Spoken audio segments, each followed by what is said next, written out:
Welcome to the Docket. I'm your host, Corey Snow. This is episode 30. In December 2024, the Committee on Ethics of the U.S. House of Representatives released a report on its investigation of former Congressman Matt Gaetz, looking into allegations of sexual misconduct, drug use, statutory rape, and violations of House rules, as well as other allegations. This is an audio presentation of that committee report. Because the full duration of the recording is around 90 minutes, it has been broken up into 4 episodes, each one being a recording of one major section of the report. All episodes were published together. This episode is a recording of Section 1, Introduction, and Section 2, Procedural History. In the matter of allegations relating to Representative Matt Gaetz, Report on the Committee of Ethics, December 23, 2024, referred to the House calendar and ordered to be printed. Adopted by the Committee on Ethics on December 10, 2024, 118th Congress, 2nd Session, U.S. House of Representatives Committee on Ethics. In the matter of allegations relating to Representative Matt Gaetz, December 23, 2024, Mr. Guest from the Committee on Ethics submitted the following report with dissenting views. 1.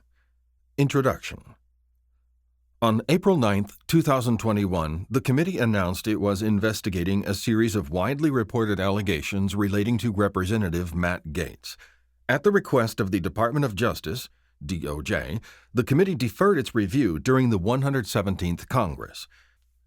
After it was organized for the 118th Congress, the committee reauthorized its investigation into the allegations involving Representative Gaetz.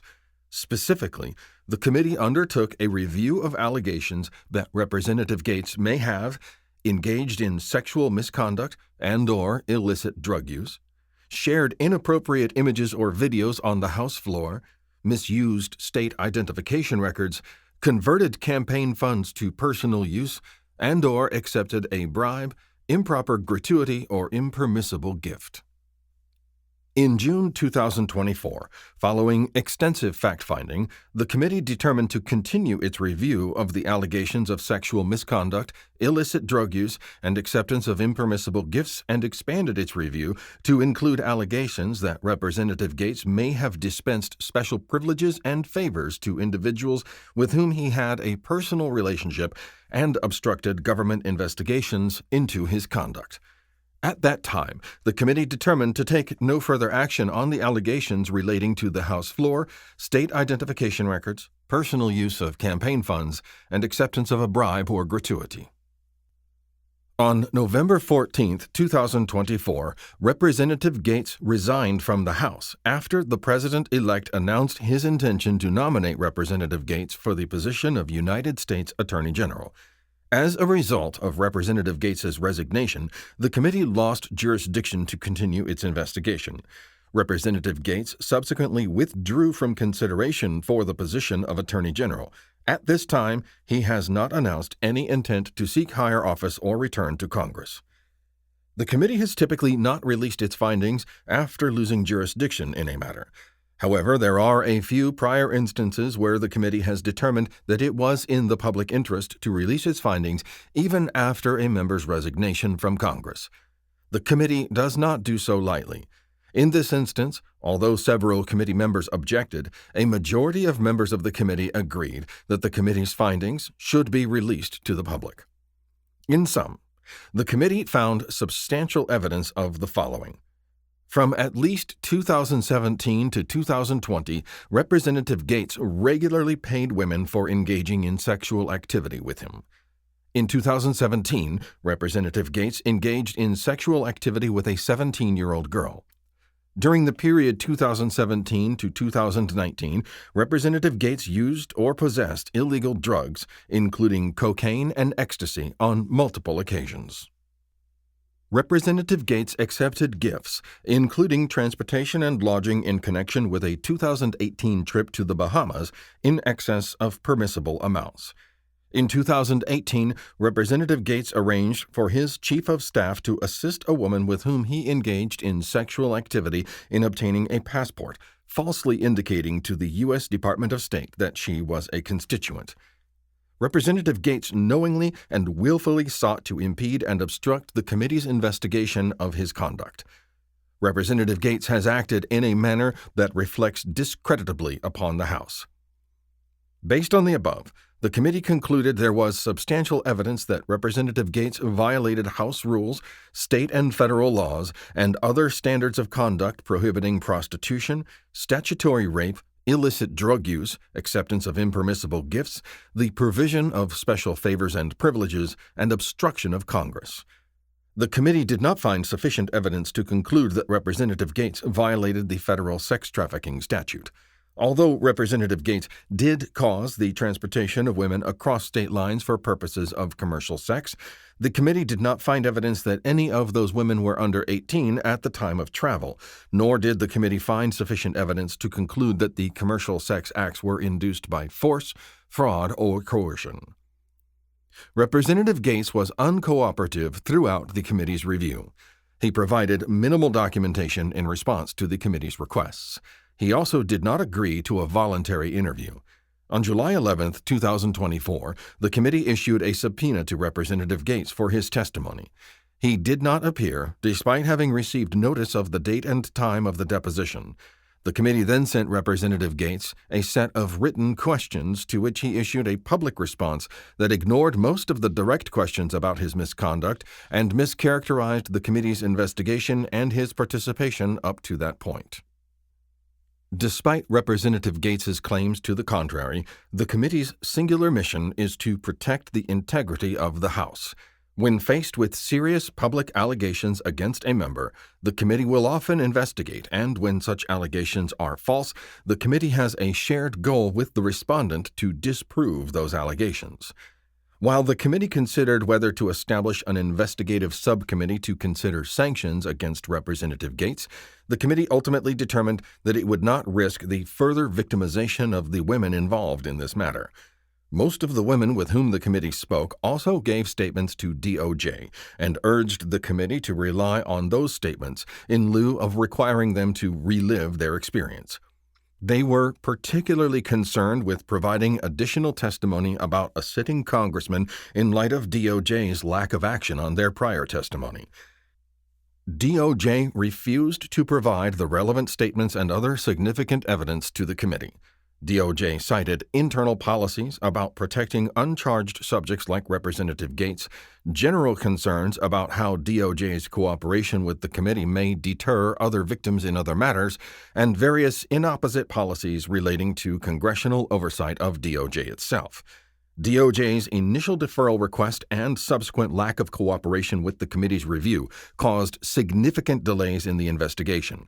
Those delays were compounded by Representative Gaetz's obstructive efforts. The committee has determined that its findings must be released without further impediments. Accordingly, on December 10, 2024, the committee voted on whether to release this report. Although several members did not support its release, a majority of the members voted in favor of its release. 2. Procedural History.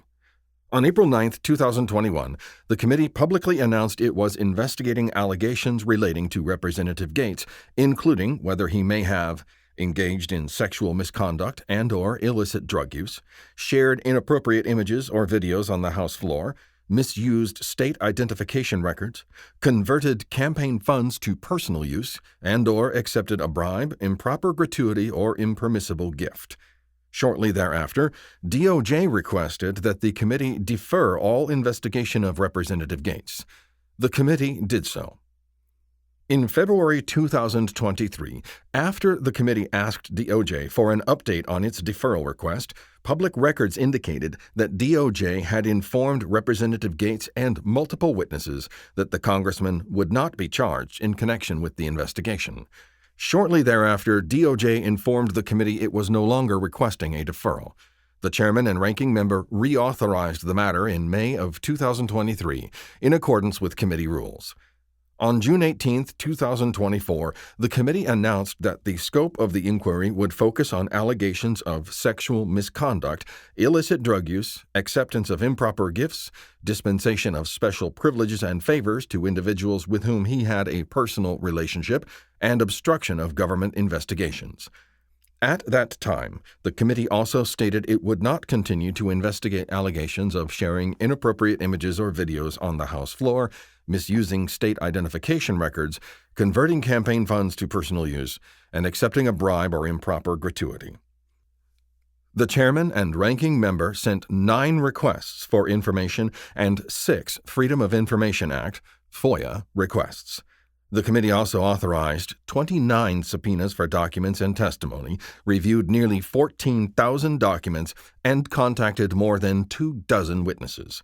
The committee also received sworn written responses from an associate of Representative Gaetz, Joel Greenberg. As discussed further below, however, the committee determined that, due to credibility issues, it would not rely exclusively on information provided by Mr. Greenberg in making any findings. Shortly after DOJ withdrew its deferral request and the committee reauthorized its review, the committee sent DOJ a request for information. After 3 months without a response despite repeated follow-up, the committee submitted FOIA requests to several relevant DOJ offices, which to date have not been adequately processed. The committee continued to reach out to DOJ throughout 2023, having still not received a substantive response to its request for information. On January 12, 2024, the committee received its first correspondence from DOJ on the matter. At that time, DOJ provided no substantive response or explanation for its delay. Instead, DOJ simply stated that it does not provide non-public information about law enforcement investigations that do not result in charges. This policy is, however, inconsistent with DOJ's historical conduct with respect to the committee and its unique role in upholding the integrity of the House. Thereafter, the committee determined to issue a subpoena to DOJ to obtain records relating to its investigation of Representative Gaetz. DOJ did not comply with the subpoena by the date required, but suggested it remained, quote, committed to good faith engagement with the committee, end quote. In the spirit of cooperation, the committee provided a list of specific responsive documents setting out particularized demands to the subpoena. Among the particularized demands was a request for any exculpatory evidence relating to Representative Gaetz. On March 13, 2024, committee members met with the Assistant Attorney General for the Office of Legislative Affairs and the Principal Deputy Assistant Attorney General for the Criminal Division of DOJ. The DOJ officials again cited no legal basis for failing to comply with the subpoena. DOJ subsequently requested additional context for the committee's demands, which the committee provided. After further attempts at meaningful accommodation of DOJ's concerns about the breadth of the committee's request, DOJ ultimately provided publicly reported information about the testimony of a deceased individual.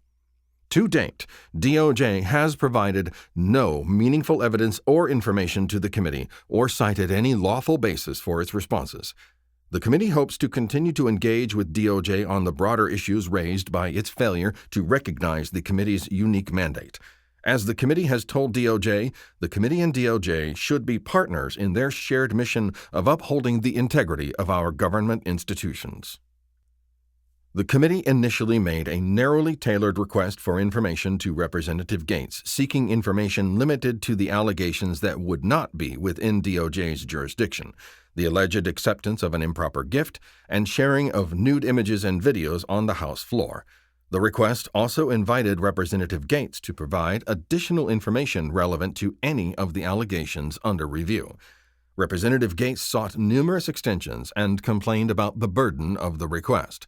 Representative Gaetz ultimately provided only 3 pages of information in response to the committee's initial request. On May 20, 2024, the committee requested Representative Gaetz inform the committee whether he would agree to participate in a voluntary interview and provided him a list of allegations so that he could make any response or provide any information regarding the allegations. On May 24, 2024, Representative Gaetz provided brief written denials of the allegations and, quote, demanded that the committee address leaks prior to me providing any oral testimony to the committee, end quote. On June 28, 2024, the committee requested that Representative Gaetz provide the committee with all records previously produced to DOJ, as well as dates of availability for an interview by July 8th. At that time, the committee made an explicit request for any exonerating information. The committee also informed Representative Gaetz that it could not permit further delays. Representative Gaetz did not produce the requested documents or dates of availability, and on July 10th, he asked for an extension through the August recess to produce documents he deemed appropriate. Representative Gaetz did not provide these documents despite multiple extensions provided by the committee. The committee noted to Representative Gaetz that an interview would be an opportunity to respond to the allegations against you and relevant questions arising out of the review. However, he declined to voluntarily participate, again making demands of the committee instead. On July 11th, the committee issued a subpoena for Representative Gaetz's testimony. The subpoena was served electronically to Representative Gaetz and his chief of staff, who had communicated with the committee on behalf of the congressman throughout the investigation. Representative Gaetz did not appear to testify pursuant to the committee's subpoena. Representative Gaetz did not provide a legal basis for his failure to appear, but informed the committee that, quote, upon information and belief, the House will not take action to enforce, end quote, the subpoena. The committee informed Representative Gaetz that, following his failure to comply with a subpoena and to provide a fulsome response to previous requests for information, the committee would, quote, rely on the record available to it to make its findings in this matter, end quote. Representative Gaetz responded by stating that he had prioritized providing evidence that, quote, most clearly and directly proves his innocence, end quote, and stated that he welcomed written questions from the committee. The committee subsequently sent a set of written questions to Representative Gaetz. Representative Gaetz issued his response publicly, which did not answer most questions and asserted he would no longer voluntarily participate in the investigation. On November 14, 2024, Representative Gaetz submitted his resignation to the House. On December 10, 2024, while several members of the committee objected, a majority of the members voted to release the report. This concludes this episode of The Docket. I hope you enjoyed this episode. For updates on The Docket, please visit DocketPod.com or find us on Threads as DocketPod. If you found this useful or interesting, please consider subscribing to The Docket and supporting my Patreon at patreon.com/DocketPod. Thank you.